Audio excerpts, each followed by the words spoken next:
ক্রমাগত সন্দেহের বশে প্রাণ গেল তিনজনের। ঘটনাটি পূর্ব বর্ধমান জেলার অন্তর্গত আউসগ্রাম থানার ছোড়া এলাকার আদিবাসী পাড়ার। স্থানীয় সূত্রে জানা যায়, ছোড়া এলাকার আদিবাসী পাড়ায় স্ত্রীর অবৈধ সম্পর্ক রয়েছে এমন সন্দেহ থেকে স্ত্রী ও শাশুড়িকে অস্ত্র দিয়ে আক্রমণ চালালো স্বামী।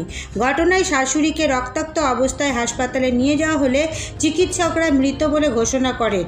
এছাড়াও আহত স্ত্রীকে আশঙ্কাজনক অবস্থায় বর্ধমান মেডিকেল কলেজ হাসপাতালে ভর্তি করা হয়েছে। তবে ঘটনার পরেই গ্রামের বাইরে গিয়ে স্বামী নিজেও আত্মহত্যা করে। এলাকা সূত্র থেকে জানা গেছে, গ্রামের বাইরে একটি গাছের মধ্যে থেকে স্বামীর ঝুলন্ত অবস্থায় মৃতদেহ উদ্ধার করে পুলিশ। তবে পুলিশের প্রাথমিক অনুমান, স্ত্রী ও শাশুড়ির ওপর হামলার পর ওই ব্যক্তি নিজে গলায় ফাঁস দিয়ে আত্মহত্যা করে। এই ঘটনার খবর সামনে আসতেই বুধবার সকাল থেকে ছোড়া এলাকার আদিবাসী গ্রামে নেমে আসে শোকের ছায়া। পাশাপাশি ঘটনায় এলাকায় ছড়িয়েছে চাঞ্চল্য। পুলিশ মৃতদেহ উদ্ধার করে ময়নাতদন্তের জন্য পাঠিয়েছে। এই মর্মান্তিক ঘটনা নিয়ে পরিবার ও স্থানীয় লোকেরা জানান, একটু অশান্তি হচ্ছিল, তার জন্য। কে মারলো আপনার দিদাকে আর মাকে? আমরা তো বাইরে ছিলাম স্যার, কি করে জানবো? এখন তো বলছে বাবাই মেরেছে। কি করে? আপনার বাবা তো মারা গেছে। হ্যাঁ। কিভাবে মারা গেছে তাও বলতে পারছি না, আমরা তো সব বাইরে ছিলাম, এসবে এসছে সকালবেলা। কোথায় থাকেন আপনি? বাবা তো সুসাইড করেছে। আর কি জানতে পারলে এসে? আর কি শুনেছিলে? আগে কি শুনেছিলে? আগে কি শুনবো, ওই ঘরে ঝামেলা হচ্ছিল বলে ও রাগটা করতে পারে না বলে মেরেছে। আপনার বাবা? হ্যাঁ। আপনার বাবার নাম কি? সোমনাথ সোরেন। বাবা কাকে মারলো? দিদাকে। আর দিদার নাম? মুন্ডি মুরগো। এই ঘটনা কি মাকে মারধর করেছিল? হ্যাঁ হয়েছিল।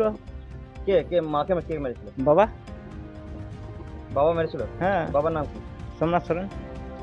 আর দিদি আমার নাম? মুঙ্গলি মুর্মু। আর মায়ের নামটা বলবেন একটু? সুকতি সোরেন। এই ঘটনা কি জানতেন না? না। কি করেন আপনি? গাড়ি চালায়, লরি। হ্যাঁ। কোথায় ছিলেন এতদিন? কলকাতায়। এখন কি শুনতে এলেন? হ্যাঁ।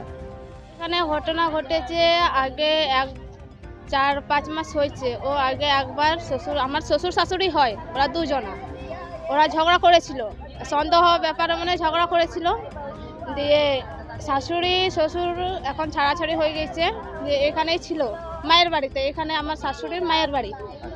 দিয়ে কালকে সবাই বিয়ে বাড়ি গেছে, সেই সুযোগে এসে ওই দুজনাকে মেরে দিয়েছে। কাকে কাকে মেরেছে? আমার দিদা, ও এখন ডেথ হয়ে গেছে, আর শাশুড়ি বেঁচে আছে। মারলোটাকে? শ্বশুরের নাম কি? সোমনাথ সোরেন। মারা কারণ? মরা কারণ বললো ওই যে আগে ঝামেলা হচ্ছিল, ওই সন্দেহ কারণে। প্রেম ঘটেছে কেস? হ্যাঁ, ওই রকমই কেস, কিন্তু আমরা তো চোখে দেখিনি। ও সন্দেহ করছিল, দিয়ে ও আমরা ছাড়াছাড়ি হয়ে গেছে। দিয়ে ও এখানে ছিল, শাশুড়ি মায়ের বাড়িতে ছিল এখানে। দিয়ে অনেকদিন ও শ্বশুর বাপের বাড়িতে ছিল, ওখানে কুণ্ডুল মানাতে। কালকে এখানে এসে দুজনাকে মেরে দিয়েছে। কি দিয়ে মেরেছে জানো? সেটা বলতে পারছি না কি দিয়ে মেরেছে। আমরা রাত 11টার সময় জানতে পেরেছি যে এরকম অবস্থা হয়েছে, ঘটনাটা ঘটেছে। আপনি কে হন? আমি ওর বৌমা হয়। কার বৌমা? যে এখন বেঁচে আছে শাশুড়ি, ওর। তার বৌমা ছেলে? হ্যাঁ, ওর বউ। এটা কটা নাগাদ ঘটেছে? তোমরা কখন জানতে পারো? আমরা জানতে পেরেছি রাত 11টার সময়, রাতে হয়েছে এই ঘটনাটা। এসে কি দেখলে এখানে?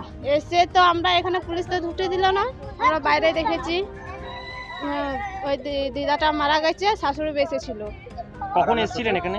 এখানে এসেছিলাম 11টার সময়। আর আপনার শ্বশুর? শ্বশুরও পালিয়ে গেছে। দিয়ে ওরা ওই মাঠের পাশে দড়ি বেঁধে মরে গেছে। ও মানে গলায় দড়ি? গলায় দড়ি দিয়ে দিয়েছে। শ্বশুরের নাম কি? সোমনাথ সোরেন। তাহলে শাশুড়ি কি কে মারলো? ওই আপনার ওই সোমনাথই মেরেছে, শ্বশুর মেরেছে। শ্বশুর মেরেছে? হ্যাঁ।